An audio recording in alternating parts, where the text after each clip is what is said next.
Eminencia Reverendísima, Monseñor Cardenal Carlos Osoro, profesor Javier Prades López, rector, y profesor Anastasio García, director de la Cátedra de Misionología, hermanos y hermanas, estoy muy feliz de estar entre vosotros esta tarde, escuchando el Espíritu Santo, lo que el Espíritu Santo quiere decirnos, porque el predicador es el primero que tiene que escuchar. Todos somos escuchadores, solamente uno es el predicador, tiene el derecho de predicar y sabemos quién es. ¿Queréis conocer por qué he durado tanto largo como predicador de la Casa Pontificia? 39 años. Sí, porque los 3 últimos papas son muy santos y muy sabios y se han dado cuenta que este oficio es el lugar donde Padre canta la misa, podía hacer menos daño a la Iglesia. Entonces me han tenido ahí bajo el control directo del Papa. Pienso que la aportación más útil que puedo dar a vuestra jornada académica no es decir cosas nuevas e inéditas, sino más bien compartir con vosotros lo esencial de lo que el Señor me ha concedido entender y experimentar en todos estos años de ministerio de predicación a la Casa Pontificia y en otros lugares. El tema que voy a desarrollar es lo que me habéis propuesto, el Espíritu Santo, alma de la misión. Si yo quiero difundir una noticia, el primer problema que se me plantea es con qué medio transmitirla. Con los periódicos, la radio, la televisión. El medio es tan importante que la moderna ciencia de las comunicaciones sociales ha acuñado el eslogan: el medio es el mensaje. The medium is the message. Ahora bien, ¿cuál es el medio primordial, natural, de transmisión de la palabra? Es el aliento, el soplo, la voz. Él toma, por así decirlo, la palabra que se ha formado en el secreto de mi mente y la lleva hasta vosotros. Los demás medios no hacen más que potenciar y amplificar este primer medio que es el aliento, la voz. Incluso la escritura viene después y presupone la viva voz, puesto que las letras del alfabeto no son más que signos que representan sonidos. También la palabra de Dios sigue esta ley. Se transmite por medio del aliento, de un soplo, y sabemos cuál es este soplo. Es el Espíritu Santo. ¿Puede, decía San Agustín, mi aliento animar vuestra palabra o vuestro aliento animar mi palabra? No. Mi palabra solo puede ser pronunciada con mi aliento y la vuestra con el vuestro. Así, de forma análoga, se entiende, la palabra de Dios solo se puede pronunciar, solo puede ser animada por el soplo de Dios, que es el Espíritu Santo. Esta es una verdad sencillísima y casi obvia, pero de consecuencias inmensas. Es la ley fundamental de todo anuncio y de toda evangelización. El Espíritu Santo es su verdadero y esencial medio de comunicación, sin el cual no se percibe más que el revestimiento humano del mensaje.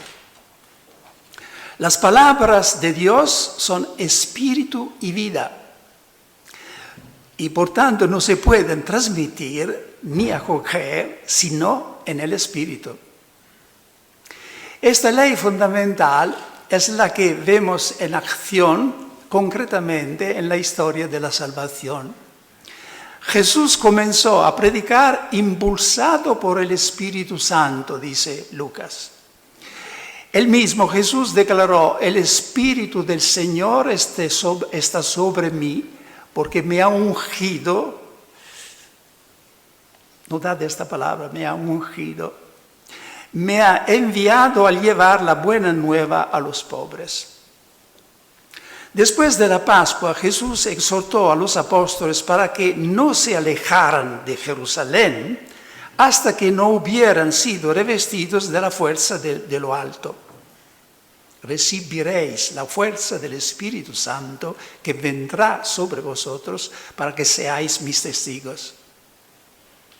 Es los Hechos de los Apóstoles 1:8. Todo el relato de Pentecostés sirve para poner de manifiesto esta verdad. Llega el Espíritu Santo y aquí que Pedro y los demás apóstoles en voz alta comienzan a hablar de Cristo crucificado y resucitado, y su palabra tiene un poder de convicción tan fuerte que 3.000 corazones empezaron a temblar, se sintieron traspasados. El Espíritu Santo venido sobre los apóstoles se transforma en ellos en un impulso irresistible para evangelizar.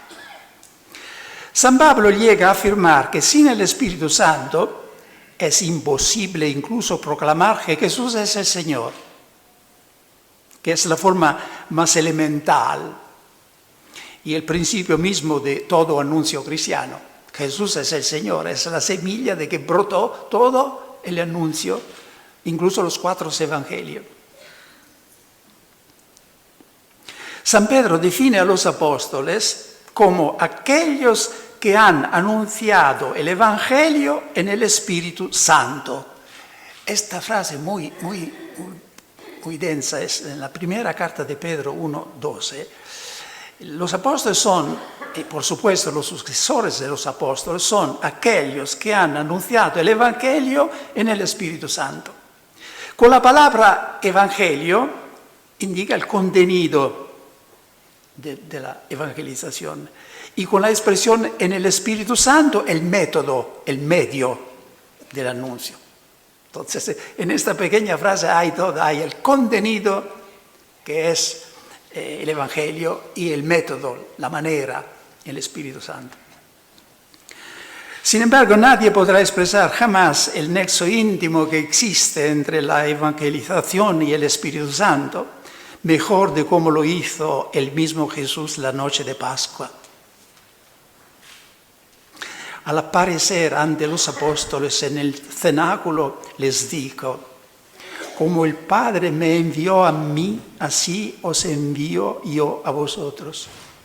Después sopló sobre ellos y les dijo: recibid el Espíritu Santo. Al dar a los apóstoles el mandato de ir a todo el mundo, Jesús les confió también el medio para poderlo realizar, el Espíritu Santo. Y lo confirió significativamente con el signo del soplo, del aliento, sopló.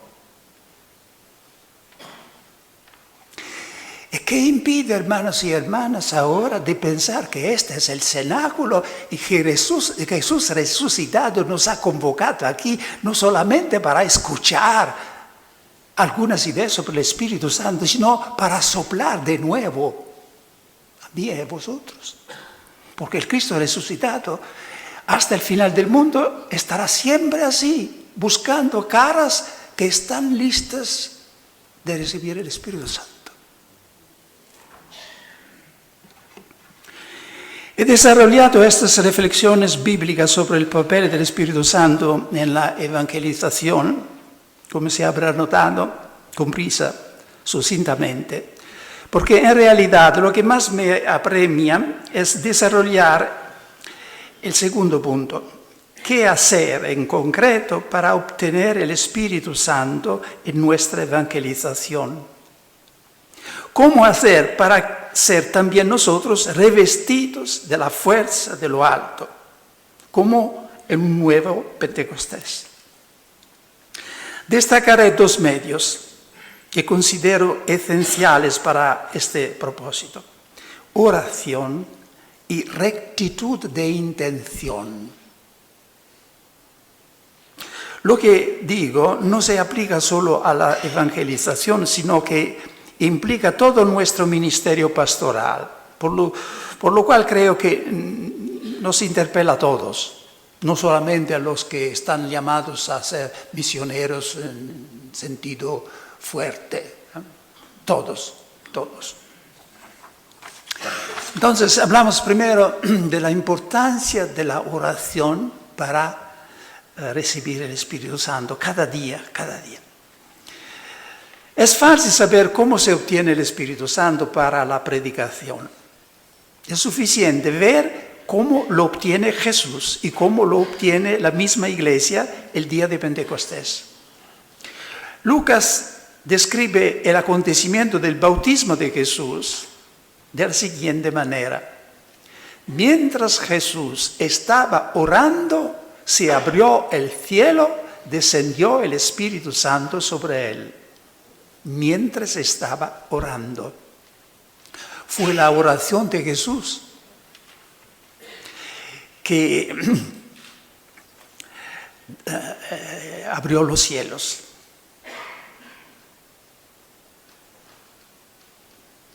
Y no mucho después, en el mismo Evangelio de Lucas, leemos: mucha gente acudía para oírlo y para que los curase de sus enfermedades. Pero él se retiraba a los lugares solitarios para orar. Ese pero adversativo es muy elocuente. Crea un contraste especial entre las multitudes que apremian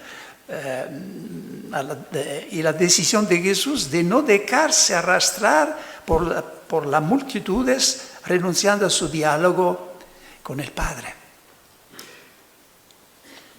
Si desde Jesús pasamos ahora a la iglesia, notamos lo mismo. El Espíritu Santo en Pentecostés vino sobre los apóstoles mientras se lee, ellos hacían constantemente oración en común. Eran perseverantes y unánimes en la oración. Lo único que podemos hacer en relación con el Espíritu Santo, el único poder que tenemos sobre él, es invocarlo y rezar. No tenemos otra posibilidad.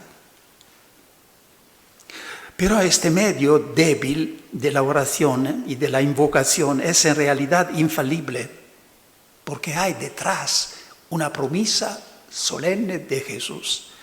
Cuanto más el Padre del cielo dará el Espíritu Santo a quienes le pidan en serio, no con la palabra solamente.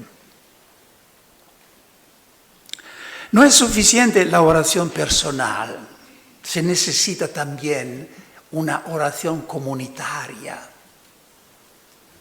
Una vez hablando en presencia de Juan Pablo II, Juan Pablo II, para mí es un poco difícil añadir santo porque siempre lo he conocido como Juan Pablo II.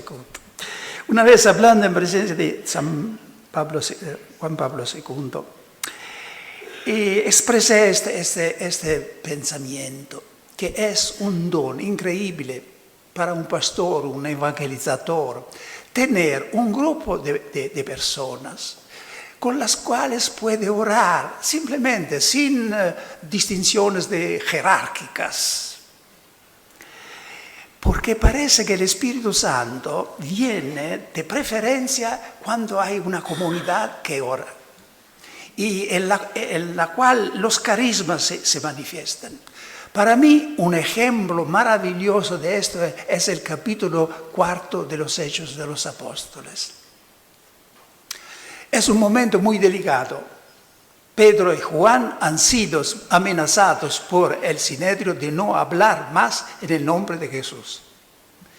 Y no saben qué hacer, porque si continúan a hablar, vendrá la policía y todo se acabará. Pero si se callan, traicionan el mandato de Jesús, ¿qué hacen? Van a la comunidad.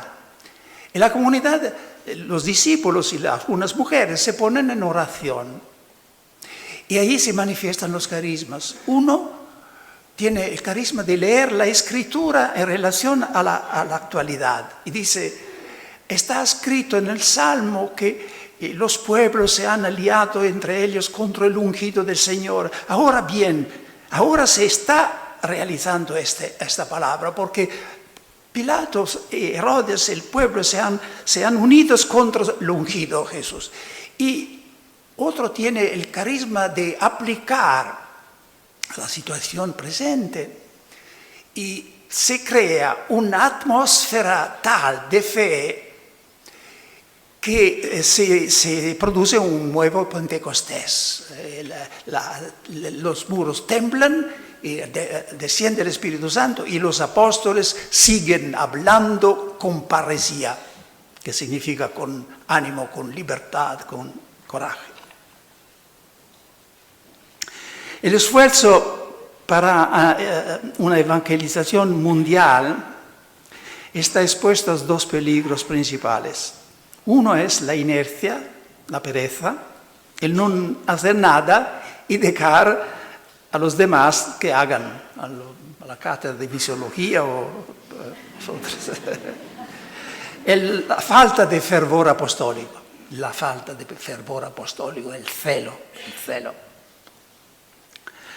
El otro es lanzarse en un activismo humano febril y vacío, con el resultado de perder poco a poco el contacto con la fuente de la palabra y de su eficacia.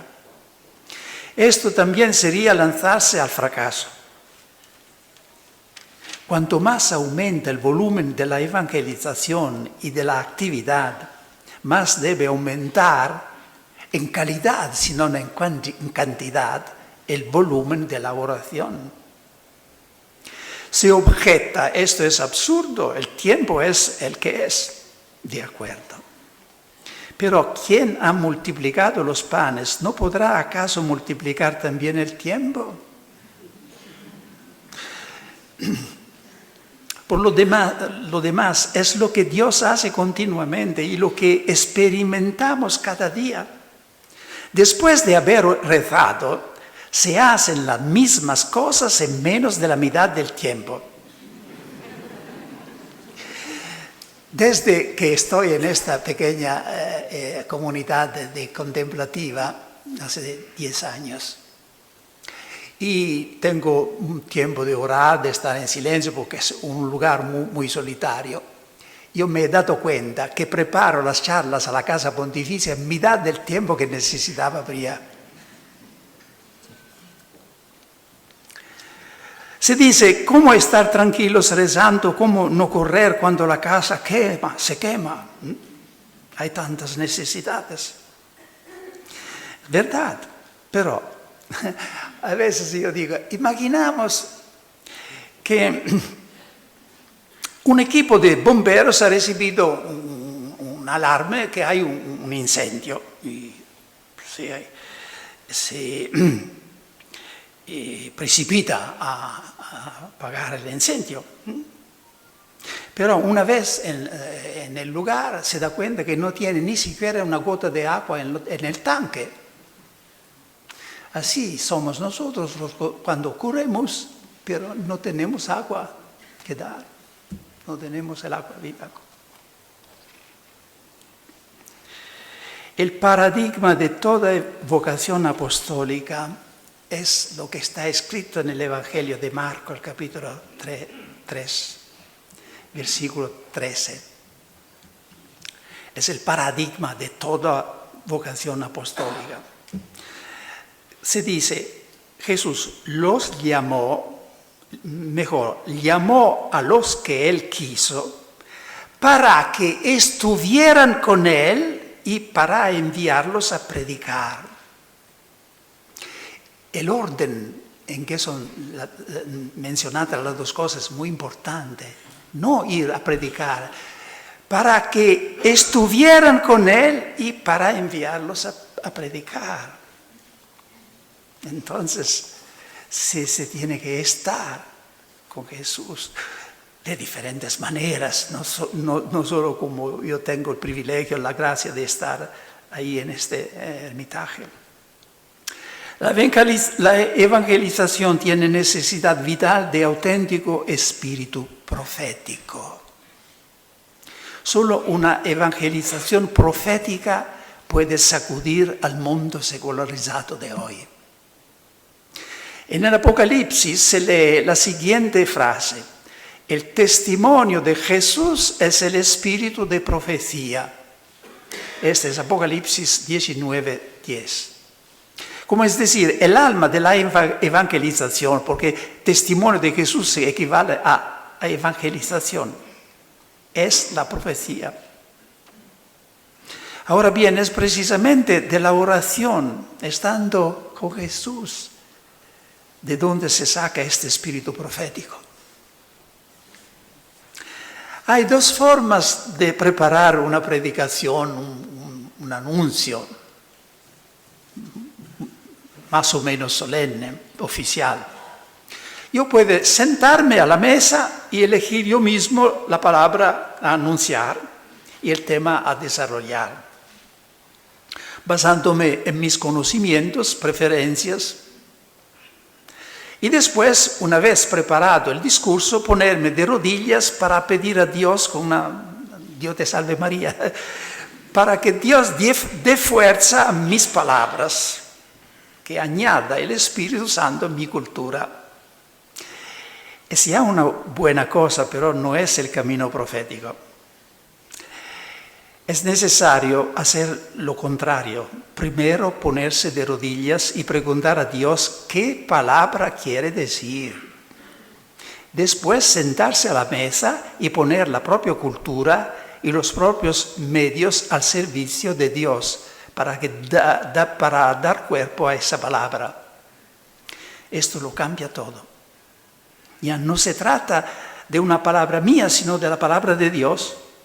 Ya no es Dios el que debe hacer suya mi palabra, sino que yo hago mía la palabra de Dios. De hecho, Dios, hermanos y hermanas, me perdone si lo incluyo entre los hermanos y las hermanas. De hecho, Dios tiene en toda circunstancia una palabra suya que quiere que llegue a su pueblo.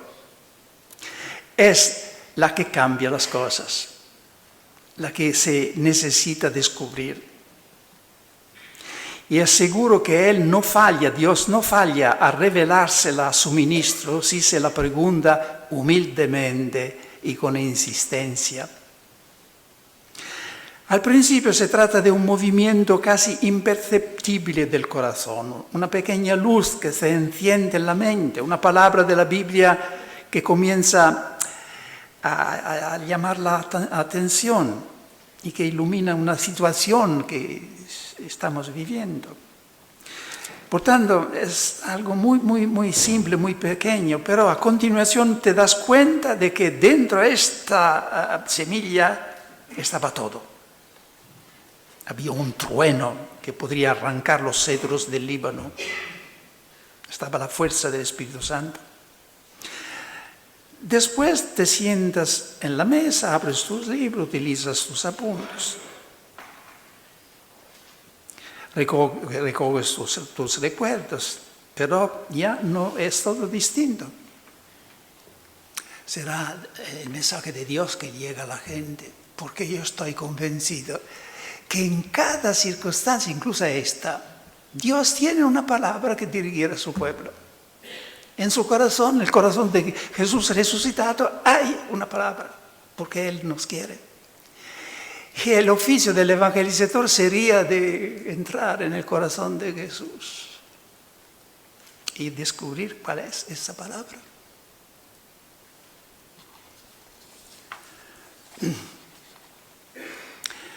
Cuando uno se rinde completamente a Dios, entonces misteriosamente Dios se rinde a Él y le confía su espíritu y su poder, del que ahora sabe que no abusará para sí mismo, para su gloria, ni para manipular a los hermanos.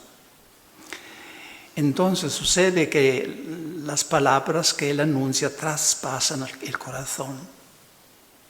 El mismo anunciador o predicador experimenta una autoridad que no viene de él. Decía un escritor hebreo del tiempo de San Pablo. El verdadero profeta, cuando habla, se calla, porque ya no es él que habla.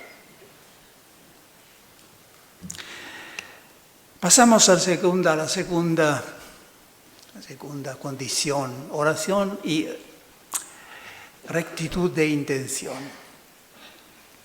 Después de la oración, un medio importantísimo para permitir al Espíritu Santo que obre a través de nuestra predicación y en general a través de todo nuestro ministerio pastoral es la rectitud de intención. El hombre ve lo externo, pero Dios escudriña las intenciones del corazón. Una acción vale para Dios lo que vale la intención con que se hace. El Espíritu Santo no puede actuar en nuestra evangelización si el motivo de la misma no es puro. No puede hacerse cómplice de la mentira. No puede venir a potenciar nuestra vanidad.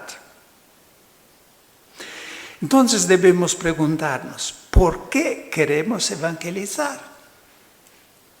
¿Por qué queremos dedicar este inicio de milenio a una evangelización mundial?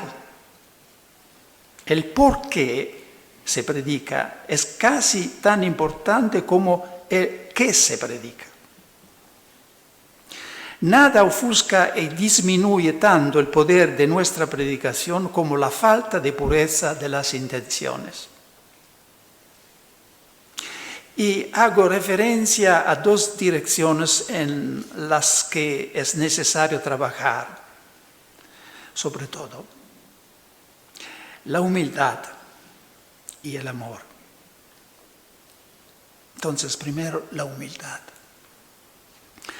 San Pablo pone de manifiesto que se puede anunciar a Cristo por motivos no buenos y no rectos. Dice en la carta a los Filipenses, algunos predican a Cristo por espíritu de envidia y competencia, por rivalidad. Hay dos fines fundamentales por los que predicar a Cristo, o por nosotros mismos o por Cristo. Consciente de esto, el apóstol Pablo declara solemnemente a los corintios, no nos predicamos a nosotros mismos, sino a Jesucristo. Nosotros no predicamos de nosotros mismos, sino a Jesucristo. Sabemos que Lucas en el relato de Pentecostés hace un paralelismo entre lo que pasa en Pentecostés y lo que había pasado a Babel. Por esto la liturgia nos hace leer el relato de Babel, Génesis 11, la vigilia de Pentecostés. Ahí se hablaba una sola lengua y a un cierto punto ninguno entiende el otro. En Pentecostés se hablan todas diferentes lenguas y se entienden. ¿Por qué? ¿Por qué?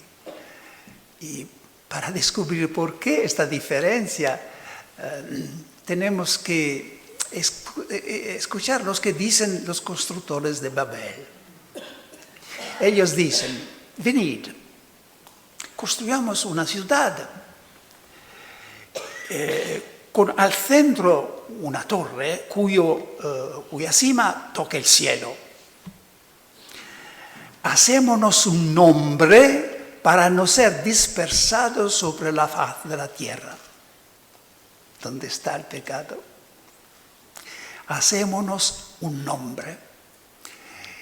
Estos están construyendo un templo a la divinidad porque la famosa Torre de Babel, ahora se sabe, gracias a los excavos arqueológicos, que era un templo. Se llaman zikurat. Entonces eran hombres piadosos, religiosos, que querían construir más o menos un templo, una iglesia. Esto hace que los constructores de Babel son más cerca de nosotros de lo que nos pensamos. Estos hombres, pero quieren construir un templo a la divinidad, pero no para la gloria de la divinidad, para hacer su nombre, porque pensaban tal vez que ofreciendo sacrificios desde un nivel más alto podían arrastrar victorias sobre los otros pueblos. Entonces están motivados por la voluntad de poder, la afirmación de sí mismos. Son centrados en sí mismos. Ahora pasamos a Pentecostés y vemos hombres que están construyendo una ciudad, la ciudad de Dios. La iglesia es una torre que une la tierra y el cielo. ¿Por qué todos la entienden a pesar del hecho que hablan un dialecto galileo? ¿Por qué? Porque no hablan más de sí mismos. De hecho, está escrito, la gente dice, lo oímos proclamar en nuestras lenguas las maravillas de Dios. Aquí se ve el cambio que ha operado el Espíritu Santo. Porque antes de la venida del Espíritu Santo, los apóstoles también querían hacerse un nombre. Y por esto discutían muy a menudo quién podría ser el más importante entre ellos. Ahora se han olvidado de sí mismos. Están prendidos, fascinados por la gloria de Dios, por la santidad, la majestad de Dios. Y hablan con los ojos, con las manos. Esto hablar en lenguas, tal vez para mí significa que todo el cuerpo era una lengua que hablaba. Estaban completamente fascinados por la gloria de Dios y transmiten el sentido de esta presencia de Dios. ¿Qué aprendemos de este paralelismo entre Pentecostés y Babel? Nos dice San Agustín, que escribió una obra muy famosa, precisamente prendiendo de aquí el inicio, de Civitate Dei, la ciudad de Dios. En palabras simples, esta obra dice simplemente que hay dos ciudades en construcción en el mundo, hasta el final del mundo. Una es la ciudad de Satanás, que está construida sobre el amor de sí mismo hasta el rechazo de Dios. Y otra es la ciudad de Dios, que está construida sobre el amor de Dios, que puede llegar hasta el sacrificio de sí mismo. Bien.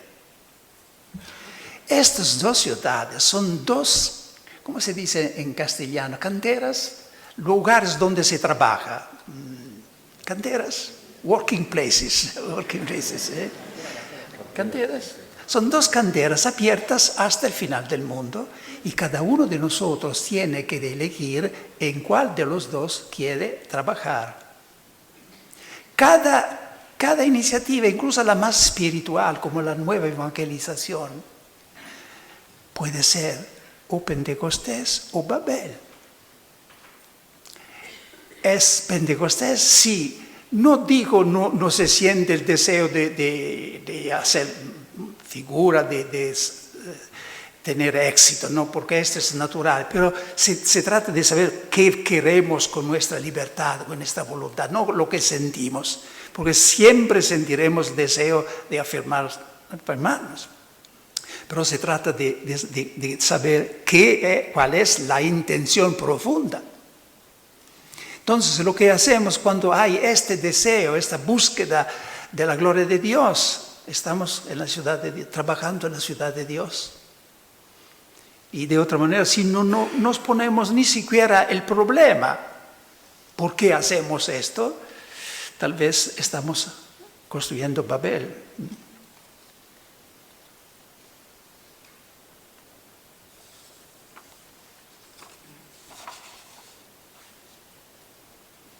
La solución es pedir a Dios que nos haga vivir una experiencia ardiente de su gloria, como hizo con algunos profetas. Isaías, al ver la santidad y la gloria de Dios, gritó: estoy perdido. Ezequiel cayó a tierra como muerto. Después de esto pudo pronunciar su: ahora ve y profetiza a mi pueblo. porque eran hombres nuevos, muertos a su propia gloria, por tanto libres y terribles, porque cuando un hombre es libre es terrible. Papa Francisco es un hombre libre y por esto es terrible. Es un hombre libre. Es la impresión que yo siempre he tenido, desde que lo conocí antes de ser papa, predicando 2 tandas de ejercicios su clero. Siempre he pensado que es un hombre muerto a sí mismo, que tiene la libertad del espíritu. Pidamos a Dios que nos conceda una experiencia de este tipo, de forma que enrojezcamos de vergüenza cada vez que nos sorprendamos, como yo estoy haciendo en este momento, nos sorprendamos más o menos inconscientemente buscando nuestra gloria personal. Jesús decía una palabra que tiene una eficacia casi sacramental: yo no busco mi gloria. Yo no busco mi gloria. Es Juan 8:50. Y si no estáis demasiado cansados, paso al segundo punto después de la humildad. Y el segundo punto es el amor, la compasión. Una vez quitado de en medio el obstáculo principal, que es la búsqueda de uno mismo, no estamos aún en la perfección de las intenciones. La intención en la predicación de Cristo puede estar contaminada por otras faltas. Entre ellas, la principal es la falta de amor. San Pablo dice: aunque hable las lenguas de los hombres y de los ángeles, si no tengo amor, no soy más que una campana que toca o unos platillos que resuenan.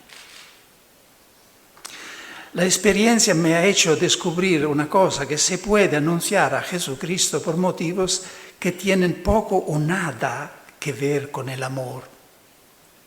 Se puede anunciar por proselitismo, para encontrar en el número de los adeptos una legitimación de su propia iglesia. Esto se aplica especialmente a algunas pequeñas iglesias autónomas, independientes, no tanto a la Iglesia Católica. Se puede anunciar como entre algunos cristianos para acelerar el momento cuando el Evangelio llega hasta los confines de la tierra y el mundo está listo para recibir el segundo adviento de Jesús y se acaba la historia. Entonces, evangelizamos hasta los confines de la tierra, así el Señor vendrá de nuevo y nos traerá a la gloria. Naturalmente, algunos de estos motivos son buenos y no son malos, pero por sí solos no son suficientes. Falta el genuino amor y compasión por los hombres, que es el alma del Evangelio. ¿Por qué mandó Dios al primer misionero al mundo, al Hijo Jesús? Por nada más que por amor. Tanto amó Dios al mundo que dio a su Hijo único. ¿Por qué predicaba Jesús el reino de los cielos? Únicamente por amor, por compasión. Tengo compasión de estas multitudes, decía, porque son como ovejas sin pastor. El Evangelio del amor no se puede anunciar más que por amor. Si no amamos a las personas que tenemos delante, las palabras se nos transforman en las manos fácilmente en piedras que hieren. Entonces es necesario convertirse, pedir a Jesús su amor junto con su palabra. Yo aplico a este punto el ejemplo, el mensaje del profeta Jonás. Jonás estaba llamado por Dios a ir a predicar a Nínive. Nínive se dice. Pero Jonás, como cada judío en este momento, no amaba a los ninivitas. eran los enemigos, porque Nínive es Bagdad de hoy. Y Dios tuvo que hacer violencia para que Jonás se fuese a Nínive. Y cuando Jonás empieza a predicar, lee este profeta, es un mensaje formidable de una universalidad. Cuando empieza a predicar, dice, todavía 40 días y 40 noches y Nínive será destruida. Y uno se da cuenta que siente mucho gusto en esta perspectiva que Nínive y cuando Dios perdona a los ninivitas, tiene compasión de los ninivitas, Jonás entra en crisis. Y Dios tiene más dificultad de convertir al predicador que toda la ciudad de Nínive. ¿Por qué no amaba a los que Dios, a los que le enviaba? Sí, no, por supuesto no se pide sentir este sentimiento de amor que se siente con el padre o los hijos, ¿no? Es siempre la voluntad. Y si no siente el amor, pide al Señor que te dé su corazón. Y siempre es la gracia más importante que nuestra voluntad. Yo lo hago humildemente, mucha pobreza. Pienso, Señor, mírales tú con mis ojos, habla tú a la gente. Y no se trata solamente de amar las personas a las cuales el Señor nos envía. Se trata de amar a Jesús, de predicar, evangelizar, primero como manifestación de nuestro amor por Jesús. ¿Me amas?, dice Jesús a Pedro, apacienta mis corderos. ¿Me amas? Sí, apacentar y predicar deben nacer de una amistad genuina con Jesús.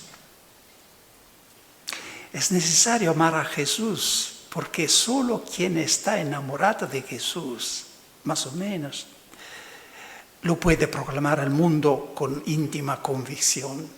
Solo se habla con entusiasmo de que se están enamorados. El amor hace poetas. Y para ser evangelizadores no es suficiente ser profetas, se necesita ser poetas también. Me explico en qué sentido. Me explico con una palabra de un filósofo muy famoso, Kierkegaard. Kierkegaard es el fundador del existencialismo, pero era un creyente, un amigo de Jesús. Si fuera católico, yo habría empezado su proceso de canonización, porque era un gran amigo de Jesús. Bien, en una obra dice, hay el Dios que al inicio creó dos sexos, los hombres y las mujeres, diferentes, pero iguales en dignidad frente a Dios. El mismo Dios creó también dos categorías de personas, el héroe y el poeta, o el orador, que es como el poeta. El héroe es alguien que hace grandes cosas, grandes hazañas, incluso desafía la muerte. El poeta y el orador no es capaz de hacer grandes cosas, pero está feliz igualmente, porque su genio se expresa con la admiración. Él es el genio de la admiración. Y cuando ha encontrado un héroe digno de admiración, no cesa de ir de casa en casa, de ciudad en ciudad, sacudiendo a la gente diciendo que tienen que admirar al héroe. Él aplicaba todo esto a Abraham como héroe se dice héroe, y asimismo como el poeta. Entonces él era el genio de la admiración de Abraham. Pero cuanto más verdadero es esta observación aplicada a Jesús, que es el héroe, y a nosotros que tenemos que ser los poetas. Y los poetas en el sentido que el poeta es algo que habla con el corazón, que habla no simplemente con la cabeza, ¿no? El poeta es el que habla con los ojos, se evangeliza también con los ojos.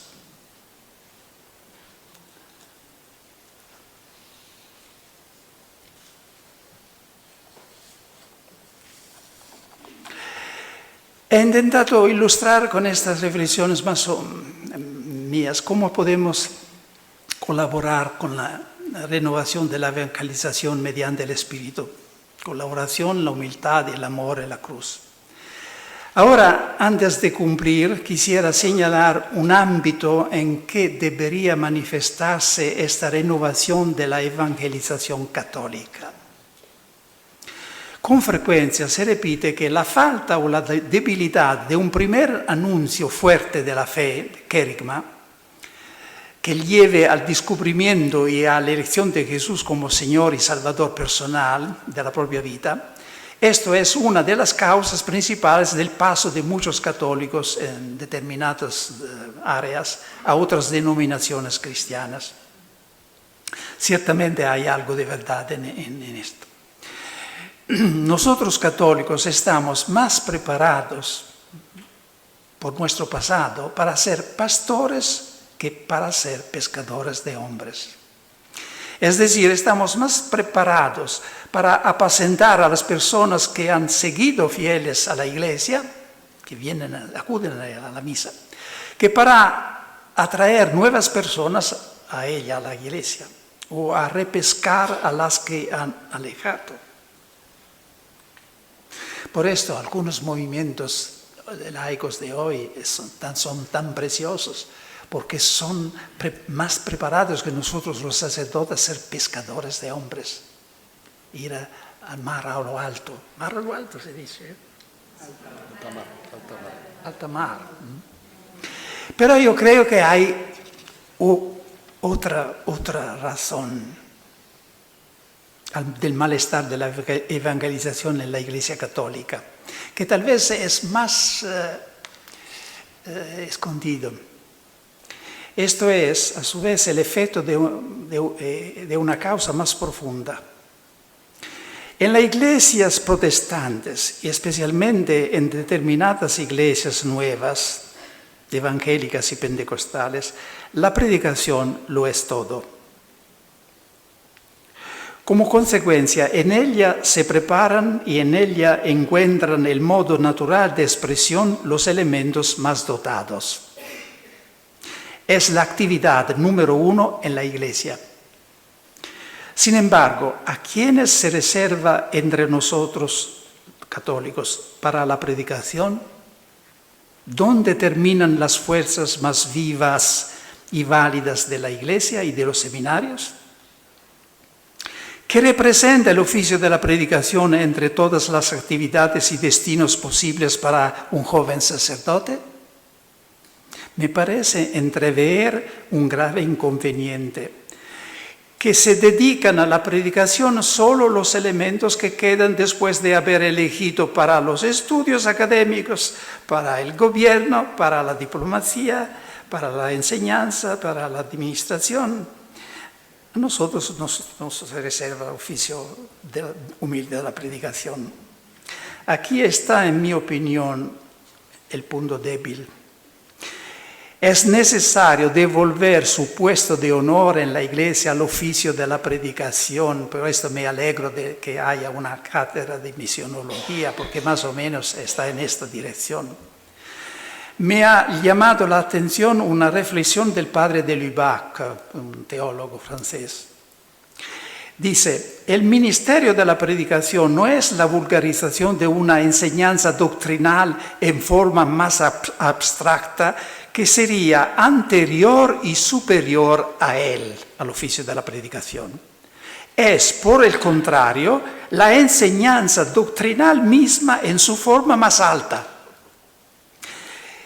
Esto era cierto en la primera predicación cristiana, la de los apóstoles, y igualmente cierto en la predicación de los que han sucedido en la iglesia, los padres, los doctores y nuestros pastores en el momento presente.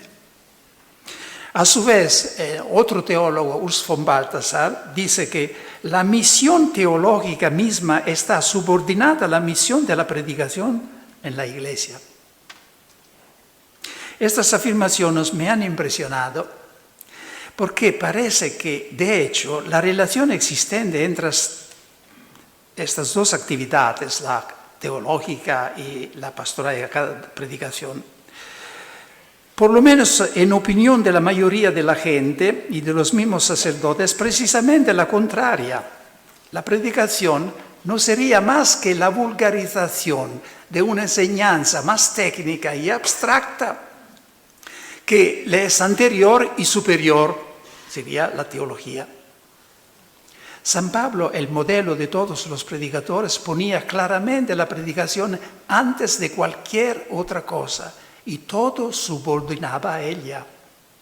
Hacía teología predicando y no una teología desde la que dejar que los demás dedujeran después las cosas más elementales para transmitirlas a los fieles. En este punto yo me atrevo a hacer una invitación. No sé si tengo la autoridad de hacerlo, pero la hago. Teólogos, a la predicación. Teólogos, no podéis pasar toda la vida frecuentando los libros, las bibliotecas, los institutos académicos. Lo que estas cosas podían daros, tal vez os lo han dado ya. Existe otra fuente de conocimiento de los caminos de Dios, otra escuela, la vida, las almas.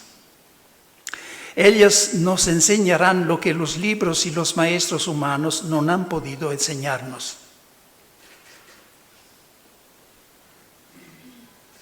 También va dirigida a los teólogos lo que Jesús decía, que Juan Pablo II ha puesto como título de su carta.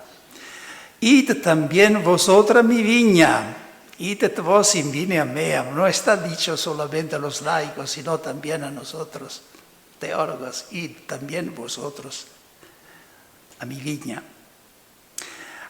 ¿Por qué digo esto? De los teólogos, precisamente como teólogos. Hay necesidad de personas preparadas, entonces no estoy hablando con los estudios, el contrario, personas preparadas que han estudiado seriamente para hacer síntesis, para aplicar el mensaje al mundo de hoy, para dar al pueblo de Dios lo mejor de la doctrina, no ideas de segunda mano para inculturar la fe en la profundidad. Hay necesidad de personas preparadas en los estudios, que posean un método sólido, que abran al pueblo de Dios los depósitos de la tradición católica, donde están almacenados inmensos tesoros de experiencia, de doctrina, de santidad. Hombres perdidos para la investigación y para la teología, yo digo no. Al contrario, ganados.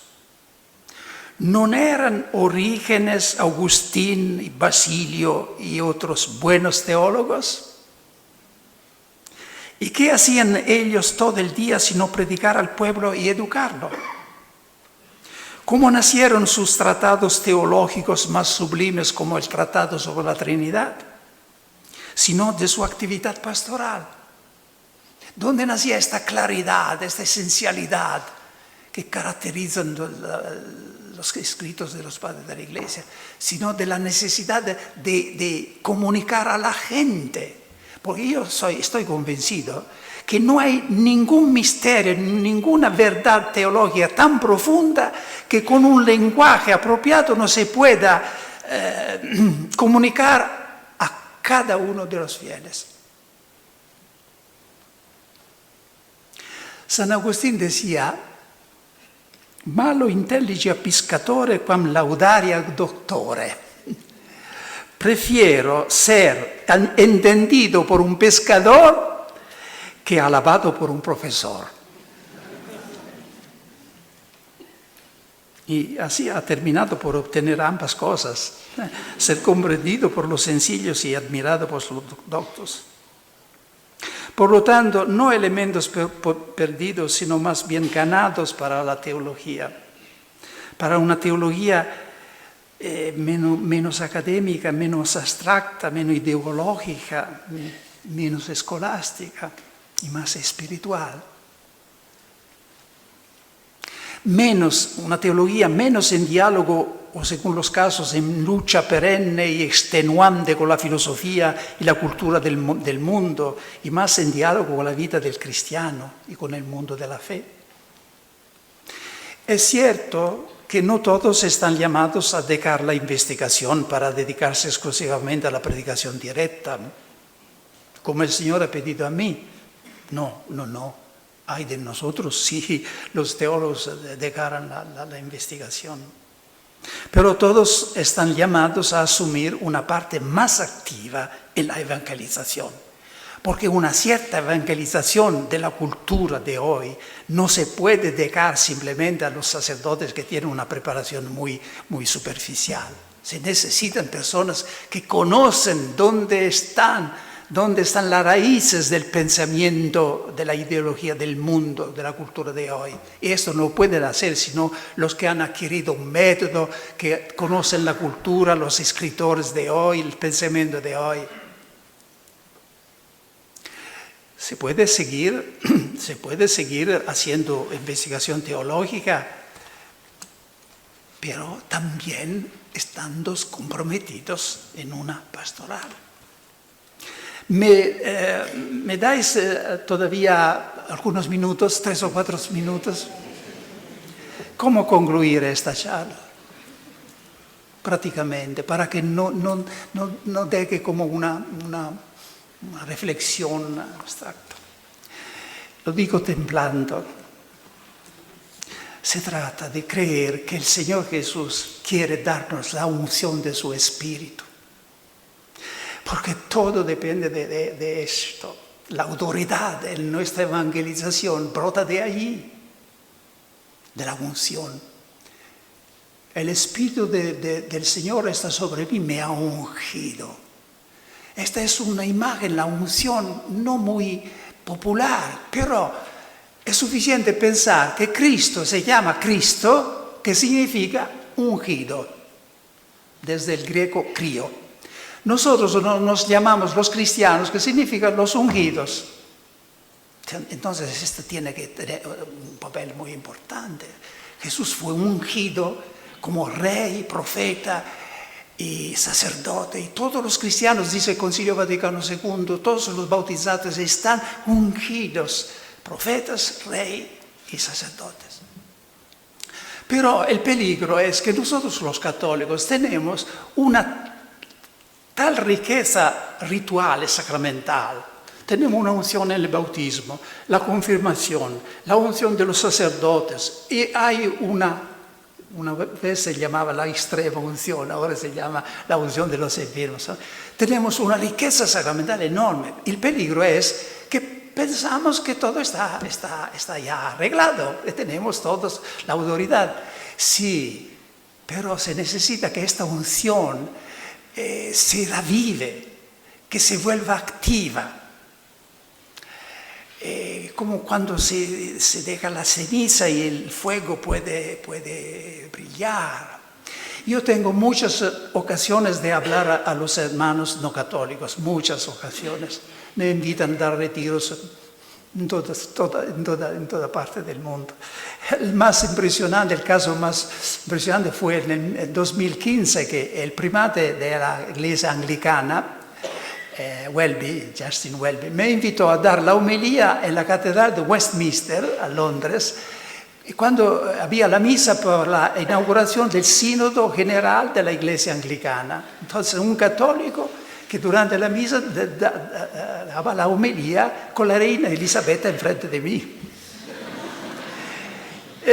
Decía esto para decir, tengo muchas ocasiones de estar con los hermanos, especialmente evangélicos pentecostales. Ellos no tienen esta riqueza sacramental. Y por esto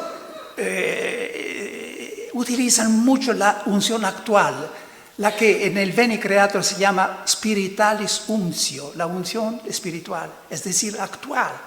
Entonces ellos juzgan una predicación y dicen, esta predicación estaba ungida o no estaba ungida. Y quiere decir que tenía el poder, la fuerza de convicción del Espíritu. O no era simplemente muy inteligente, pero no era ungida. Nosotros los católicos tenemos que hacer la síntesis entre la unción sacramental que hemos recibido y una unción actual que se obtiene cuando, antes de tomar una decisión, hacer una predicación, a veces cuando hablo a Casa Pontificia añado, antes de hacer un nombramiento, se dice nombramiento. Simplemente se necesita ponerse un poco en oración, decir, Señor, dame la unción de tu Espíritu. Yo lo he aprendido a mis gastos, a mis cuestas, se dice, a mis gastos, a mis expensas. A mi cuesta. Porque a veces me he encontrado que tenía que hablar una lengua extranjera y llegaba de Italia cansado. Y recuerdo siempre una ocasión en Jerusalén, tenía que hablar en inglés a un encuentro internacional. Llegaba de Italia donde había estado un terremoto, cansado. Me parecía que el inglés no lo habían nunca conocido y estaban ya listos para escucharme. Es una situación terrible.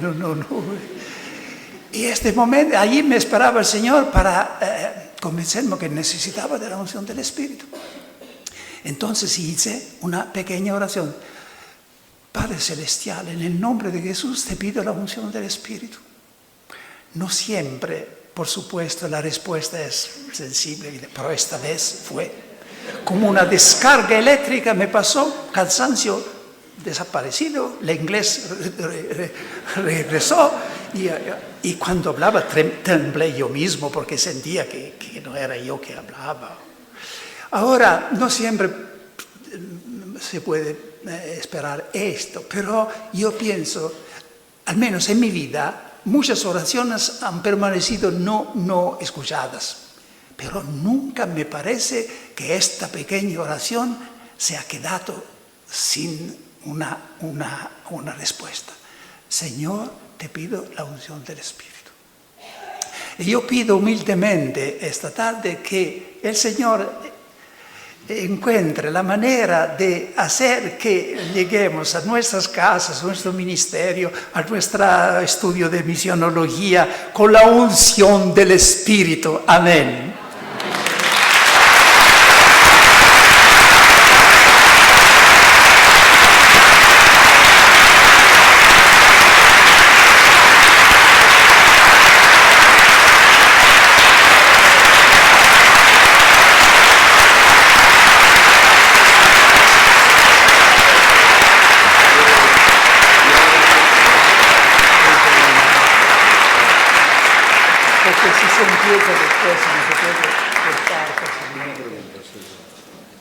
Sí, hay una pregunta aquí, sí. Juan Carlos, solo una pregunta. Dice que más. Consideremos tres preguntas, tres. Por favor, hablen despacio y un poco en voz alta.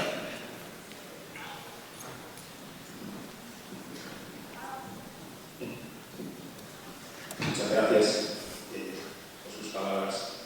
En este mundo parece que no está de moda hablar de Dios, hablar del Espíritu Santo, pero parece que está menos de moda hablar del maligno. Se habla del mal, pero no se habla del maligno, el demonio. El título de su ponencia es El Espíritu Santo, alma de la nación. Desde su experiencia personal y comunitaria como evangelizador, como predicador, ¿cuáles son, esta es mi pregunta, a su juicio, los modos, los caminos por los cuales el maligno hoy en nuestro mundo frena, interrumpe, distorsiona la misión evangelizadora del cristiano? Es buena pregunta, necesitaría mucho tiempo para desarrollar porque precisamente En el Evangelio se ve que Jesús expulsaba a los demonios con el poder del Espíritu Santo. El opuesto del espíritu maligno es el Espíritu Santo. Y es un carisma del Espíritu Santo expulsar a los demonios.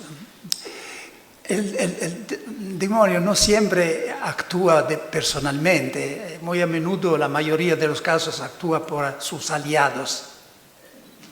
Y contestando la pregunta de cuál sería hoy el método de actuar del maligno en nuestro tiempo, son los modos tradicionales. Hay el modo tradicional, incluso el más fuerte, que es la posesión diabólica. Se tiene que tener mucho juicio y cuidado, porque en muchos casos son, por supuesto, no son de naturaleza espiritual, sino psicológica. Pero hay estos casos. El maligno hoy actúa a través de aquel medio que San Pablo llama el espíritu que está en el aire. El espíritu del aire. ¿Qué es el espíritu del aire? Es el espíritu del mundo. La mentalidad del mundo que está bajo el maligno, se entiende, ¿no? El mundo creado por Dios. Se vuelve ser una ley terrible, la opinión común. Así hacen todos. Y la gente se siente obligada a conformarse a lo que el mundo dice, a lo que el mundo, cómo se viste, cómo se come, Es terrible, porque hoy en día el espíritu del aire no es simplemente el aire metafórico, es incluso físicamente, porque es el espíritu que pasa a través de todos los medios de comunicación, en el aire, en el éter, que crea una ley terrible. Por la que la gente se avergüenza de actuar contra lo que hacen todos. Por ejemplo, no está de moda ir a la iglesia, mostrarse creyentes, religiosos, se oculta. Este es el miedo del mundo.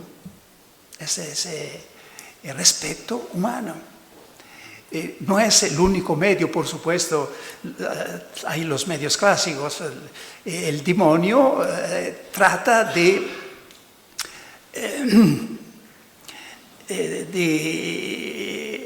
corromper los dones de Dios. Entonces, la sexualidad, por ejemplo, que es un dono de Dios, pero qué desastres el demonio actúa a través de la sexualidad, cómo ha transformado el amor en posesión. Precisamente en la primera charla que di a la Casa Pontificia esta Cuaresma hablé de este espíritu del mundo y tomando como punto de partida la palabra de San Pablo al comienzo del capítulo 12 de la Carta a los Romanos: no os conforméis a este mundo, sino que transformaos en la mentalidad, en la manera de pensar, de manera a ser en todos agradables a Dios.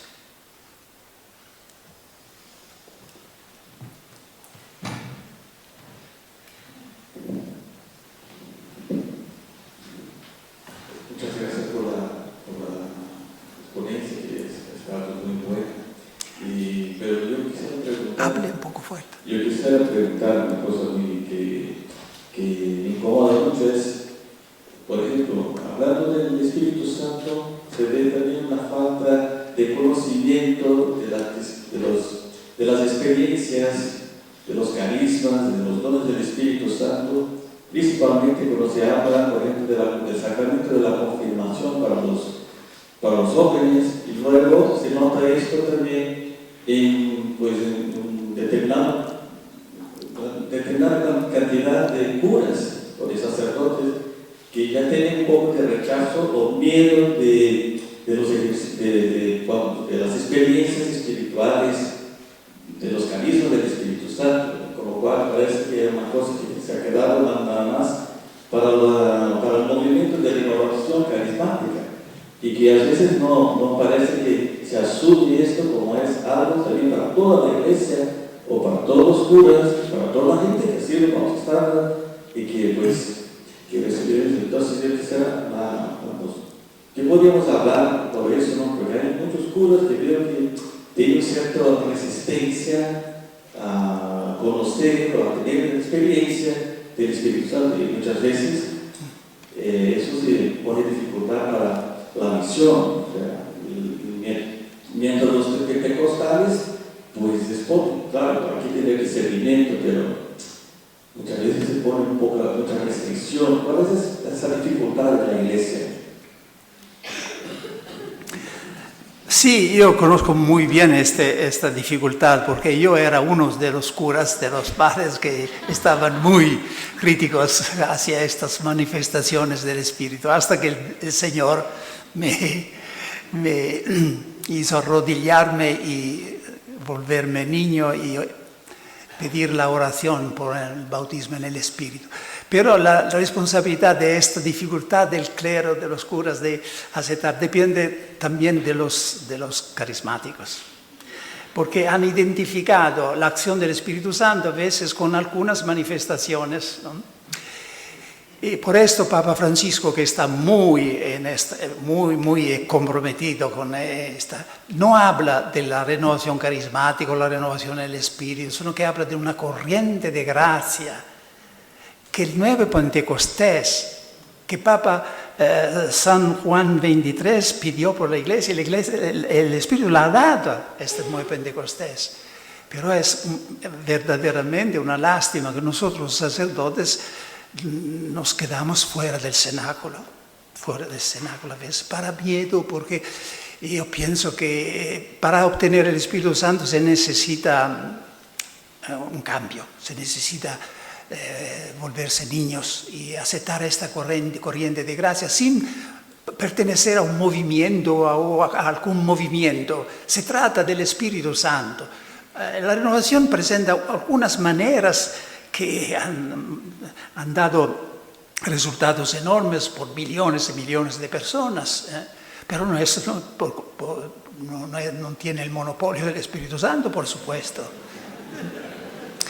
Yo digo esto porque a veces digo, cuando encuentro los sacerdotes, digo, cuidado, porque muchos laicos hoy descubren el Espíritu Santo y experimentan la acción del Espíritu Santo de diferentes maneras.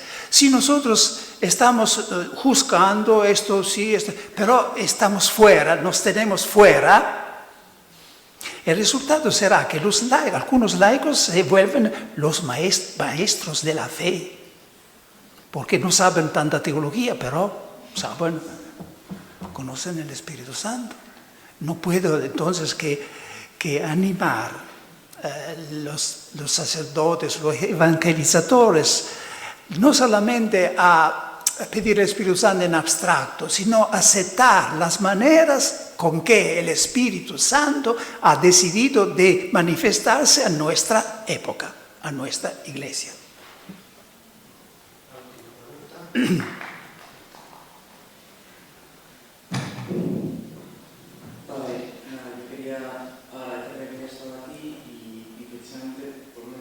Hable, por favor, un poco más fuerte. Por lo que hablaba al final, un poco de lo que yo como católico quizá he podido echar en falta, o fue precisamente en un grupo de renovación carismática, pero antes incluso por predicaciones suyas escuchadas por internet, que tengo la sensación de haber sido evangelizado.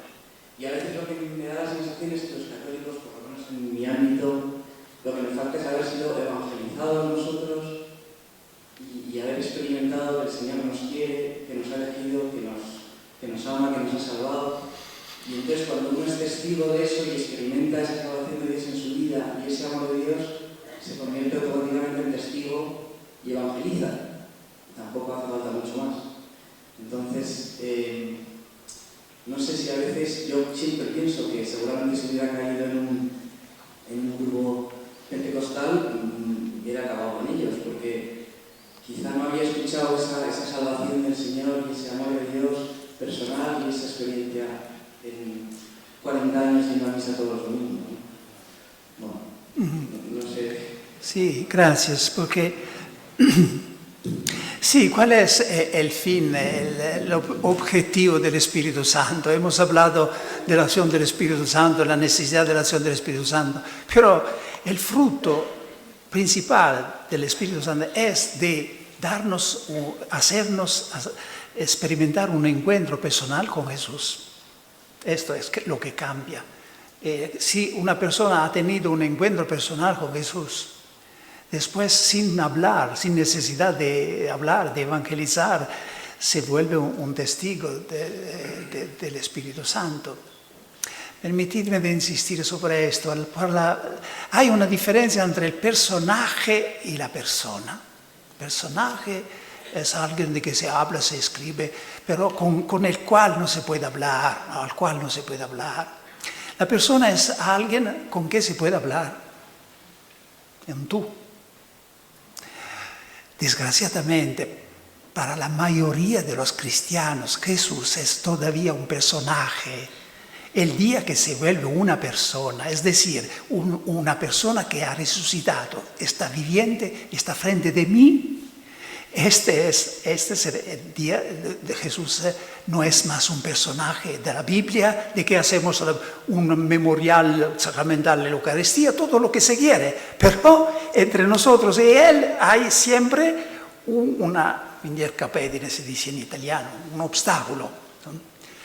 Hay 2000 años de distancia hasta el día que el Espíritu Santo te hace sentir que Jesús resucitado y vivo está frente de ti y espera de cruzar tus ojos. Amén.